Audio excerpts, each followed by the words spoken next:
రాష్ట్ర ఆర్థిక వ్యవస్థను కుదిపేసి అతిపెద్ద కుంభకోణం కాళేశ్వరం ప్రాజెక్టు నిర్మాణంలో చోటు చేసుకున్నదన్నారు జాగో తెలంగాణ కన్వీనర్ నైనాల గోవర్ధన్.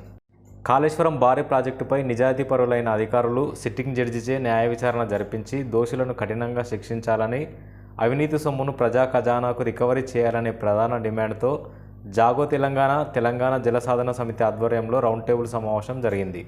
సోమాజగూడ ప్రెస్ క్లబ్లో జరిగిన ఈ సమావేశానికి నైనాల గోవర్ధన్ అధ్యక్షత వహించగా retired justice Chandrakumar, professor Kodandaram, retired IAS Akunuri Murali, professor Padmaja Shah, engineering నిపుణులు మరియు వామపక్ష పార్టీల నాయకులు హాజరయ్యారు. కాళేశ్వరం ప్రాజెక్టు రాష్ట్రంలో ఒక అత్యంత కీలకమైనటువంటి హాట్ టాపిక్గా దేశంలో కానీ తెలంగాణ రాష్ట్రంలో కానీ అది 2016 నుంచి కొనసాగుతుంది. ఇది ఎందుకు ఈ విధంగా హాట్ టాపిక్గా ఉండడానికి, అదొక తీవ్రమైనటువంటి వివాదాస్పదమైనటువంటి విషయంగా మారడానికి ప్రధాన కారణం ఈ రాష్ట్రంలో అది 36 లక్షల ఎకరాలకు నీళ్లు ఇస్తుందని కాదు, అందులో రాష్ట్ర ఖజానాని తుడిచిపెట్టేటటువంటి అంతులేనటువంటి అవినీతి జరిగింది అనే కోణంలో తప్ప దానికి మరే రకమైనటువంటి విశేషాలు లేవు. తుమ్మిడిగట్టి నుండి 2014లో ఏర్పడ్డటువంటి చంద్రశేఖరరావు ప్రభుత్వం తుమ్మిడిగట్టి ప్రాణహిత ప్రాజెక్టుని కేంద్రంలో దాన్ని జాతీయ ప్రాజెక్టుగా ప్రకటించాలి, దానికి పూర్తి స్థాయి నిధులను కేంద్ర ప్రభుత్వం సమకూర్చాలి అని చెప్పేసి సుమారు సంవత్సరం పాటు కేంద్ర ప్రభుత్వం దగ్గర హరీష్ రావు గారు, కేసీఆర్ గారు అనేకసార్లు, ఆ రోజు పార్లమెంటు సభ్యుడు వినోద్ కుమార్ గారు చాలాసార్లు మొరబెట్టుకున్నారు. రాష్ట్రంలో అందరికీ విదితమే. కానీ అకస్మాత్తుగా ఒక సంవత్సరం తర్వాత చంద్రశేఖరరావుకి ఏ పెద్ద మనిషి ద్వారా ఈరోజు కాళేశ్వరం ప్రాజెక్టు పూర్తిగా కుంగిపోవడానికి కారణమైనటువంటి అవినీతి జ్ఞానోదయం ఏ రోజైందో తెలియదు. కానీ ఆ రోజు నుంచి వెంటనే తుమ్మిడిగట్టిని పక్కన పెట్టి తుమ్మిడిగట్టి ప్రాణహితను రద్దు చేసి 50 మీటర్లు కిందికి వచ్చి మేడిగడ్డ, అన్నారం, సుందిల్లా అని చెప్పేసి బ్యారేజీలు మొదలుపెట్టి అక్కడి నుంచి ఎల్లంపల్లికి నీళ్ళని ఎదురెక్కించి తిప్పిపోసి సుమారు ఈ 3 బ్యారేజీలు, పంప్ హౌజులు అన్నీ కలిసి 25,000 కోట్లకు పైగా దీనిలో వెచ్చించడం జరిగింది. ప్రాజెక్టు మొత్తం ప్రారంభించిన తర్వాత దేశ చరిత్రలో ఎక్కడా లేని విధంగా ప్రారంభించిన 3 సంవత్సరాలకే ప్రాజెక్టు 7వ బ్లాక్ దాదాపు పూర్తిగా కుంగిపోయింది. 19, 20, 21 4 పిల్లర్లు 5 ఫీట్ల లోతుకు కుంగిపోయాయి. కోవట్టుగా ఉండి చేయించాడా అనేది చెప్పేసి కొద్దిగా లోతుగా ఆ విషయాల్లో అనుభవం ఉంటే మనకు అర్థమవుద్ది. చాలా విషయాల్లో అనేక విషయాలు దాచారు. తుమ్మిడిగట్టిని నిందించారు. కనీసం అది మేడిగడ్డ కుంగుబాటుకు కారణమైనటువంటి విషయాలని ఏ ఒక్కటి కూడా పవర్ పాయింట్ ప్రజెంటేషన్లో చెప్పలే.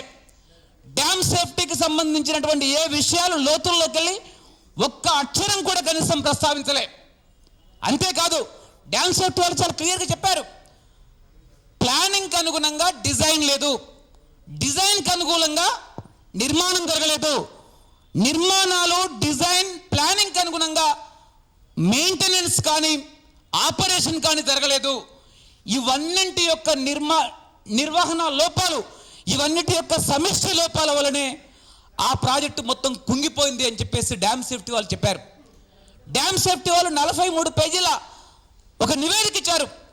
ఆ నివేదికకు సంబంధించినటువంటి ఏ ఒక్క అక్షరం కానీ ఏ ఒక్క పదం కూడా ఈఎన్సీ మురళీధరరావు చెప్పలే. అదేవిధంగా మేడిగడ్డ నుంచి పై వరకు ఎత్తిపోశారు నీళ్లు. ఎన్ని నీళ్ళు ఎత్తిపోశారు, ఎన్ని నీళ్ళు మళ్ళీ దిగువకు సముద్ర గోదావరికి వచ్చి గోదావరి నుంచి కిందికి పోనే కూడా ఎక్కడా చెప్పలే. ఆ విధంగా చంద్రశేఖరరావు ప్రభుత్వం ఏ విధంగానైతే గత 10 ఏళ్ల పాటు దుర్మార్గంగా, అన్యాయంగా ఏ సమాచారాన్ని అయితే తొక్కిపెట్టిందో ఆ తొక్కిపెట్టినటువంటి సమాచారం పవర్ పాయింట్లో మనకు చాలా కీలకంగా కనిపిస్తుంది. ఇంకోటి, గత 10 ఏళ్ళుగా ఇదే ప్రభుత్వంలో పనిచేస్తున్నటువంటి అధికారులు చేత ప్రజెంటేషన్ ఇప్పించడం కూడా అది ఒక దుర్మార్గమైనటువంటి చర్య. ఇది కేసీఆర్ని పాత ప్రభుత్వాలు చేసినటువంటి దుర్మార్గమైనటువంటి అవినీతి భాగోతాన్ని కప్పిపుచ్చేటటువంటి చర్య. ఆ అధికారులను ఇప్పటి వరకు ఉంచడం కూడా దుర్మార్గమైనటువంటి విషయం. ఆ అధికారులతో సంబంధం లేకుండా ఇరిగేషన్లో నిజాయితీ పరులైనటువంటి అధికారుల చేత ఈ రాష్ట్ర ప్రజల భవిష్యత్తును గతంలో 6,71,000 కోట్ల అప్పులకు కారణమైనటువంటి మొత్తం కేసీఆర్ ప్రభుత్వం సాధించినటువంటి నీటిపారుదల రంగంలో జరిగినటువంటి నిర్వాకాన్ని మొత్తం పూర్తి బట్టబయలు చేసి ఆ దోషులు ఎవరో ఆ దోషులను శిక్షించి ప్రజల ఖజానాను ఏదైతే దోచుకున్నారో ఆ సొమ్మును రికవరీ చేయాల్సిన అవసరం కూడా ఉంది. ఈరోజు మేడిగడ్డ గురించే, కుంగినటువంటి ప్రాజెక్టు గురించే మాట్లాడుతున్నారు. ఏదైతే మల్లన్న సాగర్ ఉందో ఆ మల్లన్న సాగర్ కట్టడమే కేవలం 1.5 టీఎంసీలకు డిజైన్ అయింది. ముందు 1.5 టీఎంసీలు కాకుండా ఇలా 50 టీఎంసీల ప్రాజెక్టుగా దాన్ని మార్చారు. ఈ రోజు కనుక 20 టీఎంసీలు, ఇప్పుడు 10, 11, 7 టీఎంసీలు అప్పుడప్పుడు నిల్వ చేస్తున్నారు. అంతకంటే ఎక్కువ ఏమాత్రం నిల్వ చేసినా ఆ ప్రాజెక్టు ఉండదు. ఆ ప్రాజెక్టు కూడా ఎక్కడో కాడ బద్దలవుతుంది. దానివల్ల కింది పట్టణాలకి, సిద్దిపేటకే కాకుండా కరీంనగర్కి, కింద ఉన్నటువంటి అనేక జిల్లాలకి ప్రమాదకరంగా ఉంది. ఆ విధంగా అక్కడ కూడా బోలెడన్ని అక్రమాలు జరిగాయి. కొండపోచమ్మలో చాలా అక్రమాలు జరిగాయి. 1 టీఎంసీ ప్రాజెక్టు అది 15 టీఎంసీల ప్రాజెక్టుగా చేశారు. ఈ విధంగా ఆయన పవర్ పాయింట్ ప్రజెంటేషన్లో ఎత్తిన నీళ్లు ఎన్ని, కిందికి వచ్చినటువంటి నీళ్లు ఎక్కడ ఎన్ని అని చెప్పేసి నిశ్చితంగా ఉన్నాయి. అవన్నీ మాట్లాడుకోవడానికి మనకు టైం లేదు కూడా.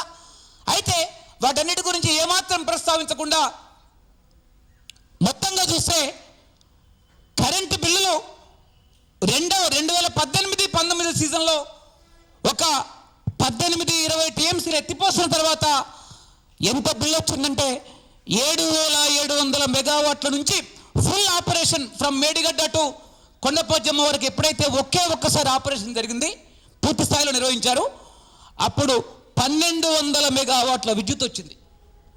ఎప్పుడైతే 1,200 మెగావాట్ల విద్యుత్ ఎప్పుడైతే వచ్చిందో అప్పటి నుంచి దాదాపు ఆ ప్రాజెక్టు పూర్తి స్థాయి కింద నుంచి ఎత్తిపోసినటువంటి క్రమాన్ని మొత్తం ఆపేశారు.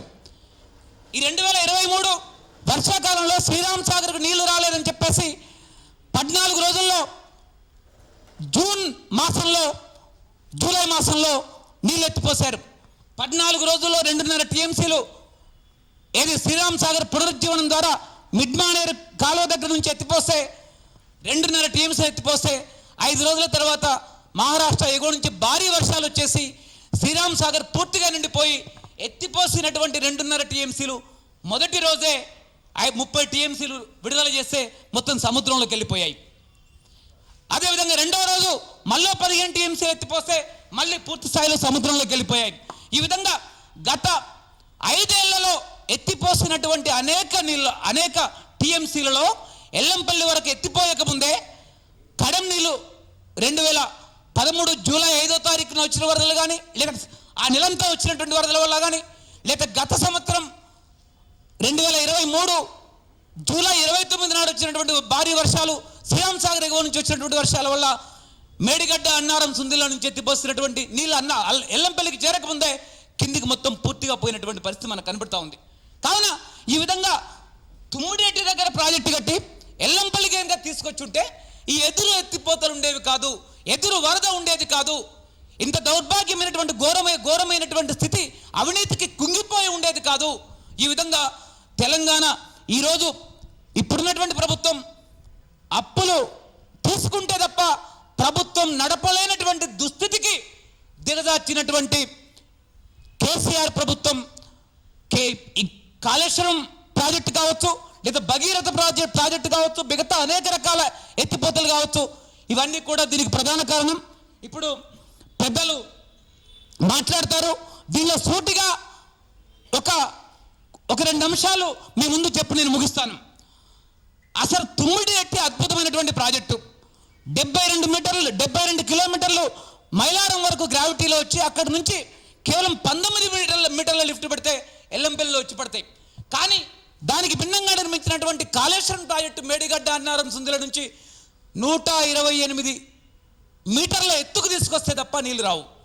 ఈ విధంగా తుమ్మిడిఎట్టి నుంచి ఎందుకు ఇక్కడికి మార్చాల్సి వచ్చింది? ఇది బేసిక్గా అవినీతికి ప్రధానమైనటువంటి కారణం. అక్కడ 38,000 కోట్లతో పూర్తయ్యే ప్రాజెక్టుని కాగ్ నివేదిక ప్రకారం 152,000 కోట్ల ప్రాజెక్టుగా మార్చడంలో కేసీఆర్ మొట్టమొదటి అవినీతి ఉంది. అక్కడి నుంచి దీని అవినీతి విషయాల్ని ప్రారంభించాలి. దాంతోపాటు ఎంటైర్ మేడిగడ్డ టు ఎల్లంపల్లి, దాంతోపాటు మల్లన్న సాగర్ని 1.5 టీఎంసీ నుంచి 50 టీఎంసీలుగా మార్చడం కూడా ఒక దుర్మార్గమైనటువంటి అవినీతి. కొండపోచమ్మను 1 టీఎంసీ నుంచి అది 15 టీఎంసీలుగా మార్చడం కూడా ఘోరమైనటువంటి అవినీతి. ఇంకొక కొత్త అవినీతి కీలకమైనటువంటి విషయం ఏంటంటే, ఏదైతే శ్రీరామ్ సాగర్ పునరుజ్జీవనం అనేటువంటి పథకం ఏదైతే ఉందో అందులో కూడా నవయుగకి ఇచ్చారు ఆ కాంట్రాక్టు. అది వరకు ఒక దొరగారు రెఫరెన్స్తో అది ఇవ్వడం జరిగింది. అది 2,000 కోట్ల రూపాయల కాంట్రాక్టు. అది 1 టీఎంసీ రామడుగు నుంచి మిడ్మానేర్ కాలువ ద్వారా ఏది శ్రీరామ్ సాగర్ వరకు పునరుజ్జీవనం చేస్తుందని చెప్పడం జరిగింది. కానీ గత 4 సంవత్సరాల్లో ఏ ఒక్కరోజు కూడా దాన్ని ప్రారంభించకుండా, ఆపరేషన్ చేయకుండా, ఎన్నికలకు ముందు బాల్కొండ ప్రస్తుత ఎమ్మెల్యే గత మంత్రి ప్రశాంత్ రెడ్డిని బతికించడం కొరకు మేము నీళ్ళు ఎత్తిపోస్తున్నామని చెప్పేసి ఎత్తిపోసి ఓట్ల కరికి ఎత్తిపోస్తారు. గత 4 సంవత్సరాల్లో ఒక చుక్క కూడా ఎత్తిపోయలే. ఇది కూడా 1 టీఎంసీ పోదా, దాంట్లో పైనుంచి కిందికి 1 టీఎంసీ వస్తుంది, కానీ కింద నుంచి పైకి 1 టీఎంసీ పోదు. ఈ విధంగా అదొక దుర్మార్గమైన అవినీతి. అన్నిటికంటే కీలకమైనటువంటి చివరిగా ఒకే ఒక విషయం చెప్పి ముగిస్తాను. 3rd TMC. ఈ 2 టీఎంసీల ద్వారా 90 రోజుల పాటు ప్రతి రోజుకు 2 టీఎంసీలు 180 టీఎంసీలు ఎత్తిపోయాలి సంవత్సరానికి. 180 టీఎంసీలు గత 5 సంవత్సరాల్లో కేసీఆర్ ఏ ఒక్క రోజు ఒక్క చోట కూడా ఎత్తిపోయకుండా ఎత్తిన నీళ్ళని కిందికి వస్తుంటే 3వ టీఎంసీ సుమారు 28,000 కోట్ల నుంచి 33,000 కోట్ల వరకు డబ్బు వెచ్చించి కేవలం తమ బంధువు ఈఎన్సీ మురళీధర్ రావు గారి రెఫరెన్స్ వల్ల అది తీసుకొచ్చారని చెప్తున్నారు. అది కూడా ఎక్కడ కింద నుంచి సొరంగాలు ఉండాల్సినటువంటి దాన్ని అర్జెంటుగా డబ్బులుగా చేసుకోవడం కొరకు పైప్ లైన్గా మార్చి మైలారం దగ్గర ఉన్నటువంటి అన్ని పైపులను తీసుకొచ్చి ఈ పైపులకు వాడి ఆగమేఘాల మీద నిర్మించి ఆ విధంగా కేంద్రంలో ఉన్నటువంటి ఎలక్ట్రిసిటీ రూరల్ ఏజెన్సీ నుంచి తీసుకొచ్చినటువంటి 1,000 కోట్ల రూపాయల రుణాన్ని తీసుకొచ్చారు. ఇది కూడా ఒక పెద్ద కుంభకోణం. 3rd టీఎంసీ ఇది కీలకమైన విషయం. 3rd టీఎంసీని కానీ 2 టీఎంసీలను కానీ వీళ్ళ ప్రభుత్వం ఎప్పుడూ ఆపరేట్ చేయలేదు. గత ప్రభుత్వం కూడా భవిష్యత్తులో వచ్చే ప్రభుత్వాలు ఈ 2 టీఎంసీలను కానీ 3వ టీఎంసీని కానీ ఎప్పుడైనా ఆపరేట్ చేయడానికి ప్రయత్నిస్తే అది కూడా ఆపరేట్ చేయడం అసాధ్యం. అన్నిటికంటే చివరిది ఈ ఓల్ కాళేశ్వరం ప్రాజెక్టు పైన విచారణ ప్రక్రియ జరపాలి. అది సిబిఐతో జరపాలి, దాంతోపాటు సిట్టింగ్ జడ్జితో కూడా జరపాలి, టెక్నికల్ టీంతో, ఒక నిజాయితీపరుడైనటువంటి ఒక ఐపీఎస్తో, తన దగ్గర ఉన్నటువంటి నిజాయితీపరులైనటువంటి ఇంజనీర్లతో దేనికదే అదొక పబ్లిక్ ఎంక్వైరీ రూపంలో జరిగి ఏ రోజుకు ఆ రోజు ఈ రాష్ట్రాన్ని కుదిపివేసిన, రాష్ట్రానికి రేపు భవిష్యత్తుకు కారణమైనటువంటి ఈ అవినీతి సొమ్మునంతటిని కూడా ప్రజా ఖజానాకు రికవరీ చేయాలి. దాంతోపాటు అవినీతి పరులైనటువంటి వాళ్ళని ఈ ప్రభుత్వంలో శిక్షించాల్సిందిగా డిమాండ్ చేస్తున్నాం. కేసీఆర్ నీటిపారుదల శాఖ మంత్రిగా, ముఖ్యమంత్రిగా హరీష్ రావు గారు ఈ రిపోర్ట్ వచ్చేంత వరకు నైతిక బాధ్యత వహించి వాళ్ళ ఎమ్మెల్యే పదవులకు కూడా రాజీనామా చేయాల్సిందిగా మేము డిమాండ్ చేస్తున్నాం.